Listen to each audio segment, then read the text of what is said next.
Magandang umaga po. Narito na po ang magiging lagay ng panahon ngayong araw ng Sabado, December 21, 2024. At latest update sa low pressure area na dating si Bagyong Kerubin.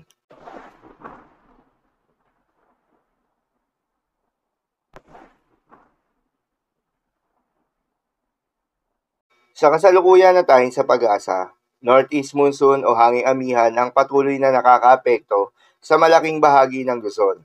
Dahil dito asahan yung maulap na kalangitan na may kasamang mga pagulan.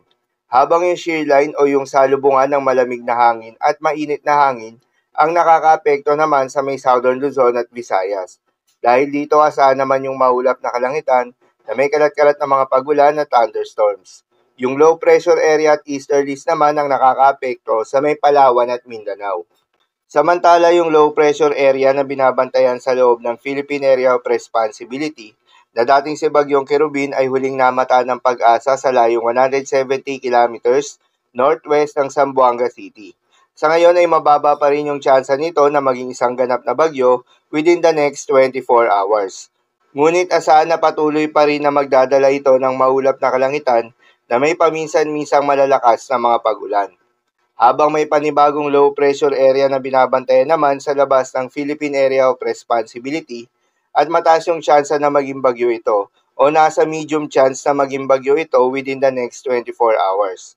Huli naman itong namataan ng pag-asa sa layong 835 kilometers south-southwest ng southwestern Luzon. Manatili lamang magantabay sa magiging development ng mga ito. Paalala lamang po na ang mga nasabing forecast ay posible pa pong magbago. Kaya naman patuloy lamang magantabay sa mga update nating ilalabas at ng pag-asa. Para naman sa magiging lagay ng panahon ngayong araw ng Sabado, dahil nga sa epekto nitong low pressure area na dating si Bagyong Kerubin, ay asahan sa Palawan, Soc-Sargen, Zamboanga Peninsula at Barmang maulap na kalangitan na may kalat-kalat na mga pagulan at thunderstorms. Posible ang mga pagbaha o pagguho ng lupa dahil sa katamtaman hanggang sa kung minsan ay malakas na pagulan.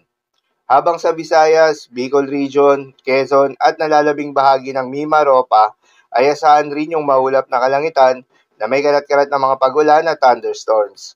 Dulot naman yan ng shear line. Posible rin ang mga pagbaha o pagguho ng lupa dahil sa katamtaman hanggang sa kung minsan ay malakas na pagulan. Habang sa Cagayan Valley, Cordillera Administrative Region at Aurora ay asahan naman yung maulap na kalangitan na may kasamang mga pagulan. Dulot naman yan ng northeast monsoon. Posible rin ang mga pagbaha o pagguho ng lupa dahil sa katamtaman hanggang sa kung minsan ay malakas na pagulan. Habang sa Metro Manila at nalalabing bahagi pa ng Luzon ay asahan naman yung bahagyang maulap hanggang sa maulap na kalangitan na may kalat-kalat na mga mahihinang pagulan. Dulot pa rin yan ng northeast monsoon. At sa nalalabing bahagi naman ng Mindanao ay asahan yung bahagyang maulap hanggang sa maulap na kalangitan na may kalat-kalat na mga pagulan o thunderstorms. Dulot naman yan ng easterlies.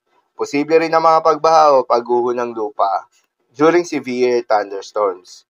At dahil pa rin sa epekto nitong low pressure area na dating si Bagyong Kerubin at ng shear line, ay asahan ng heavy to intense rain sa may Quezon, Camarines Norte, Camarines Sur, Masbate, Catanduanes, Albay, Sorsogon, Northern Samar, Eastern Samar, Samar, Biliran, Leyte at Southern Leyte. Moderate to heavy rains naman sa Palawan, Oriental Mindoro, Marinduque, Romblon, Aklan, Capiz, Negros Occidental, Negros Oriental, Siquijor, Cebu, Bohol, Zamboanga del Norte, Zamboanga del Sur, Zamboanga Sibugay, Sultan Kudarat, Misamis Occidental, Lanao del Norte, Lanao del Sur, Sulu, Basilan, Tawi-Tawi, Dinagat Islands, Maguindanao del Norte at Maguindanao del Sur. Sa mga apektadong lugar, ingat po sa mga posibleng banta ng pagbaha at pagguho ng lupa. Para naman sa magiging lagay ng mga dagat baybayin, ayon sa pag-asa ay may nakataas pa rin tayo na gale warning sa mga seaboards ng northern and eastern coast ng Catanduanes at eastern coast ng Camarines Sur. Payo ng pag-asa ay huwag munang pumalaot yung mga kababayan nating mangingisda at yung may mga maliliit na sasakyang pandagat sa mga nasabing seaboards. Dahil inaasahan pa rin yung maalon hanggang sa napakaalon na karagatan. So yun lamang po para sa lagay ng panahon ngayong araw ng Sabado. Keep safe everyone.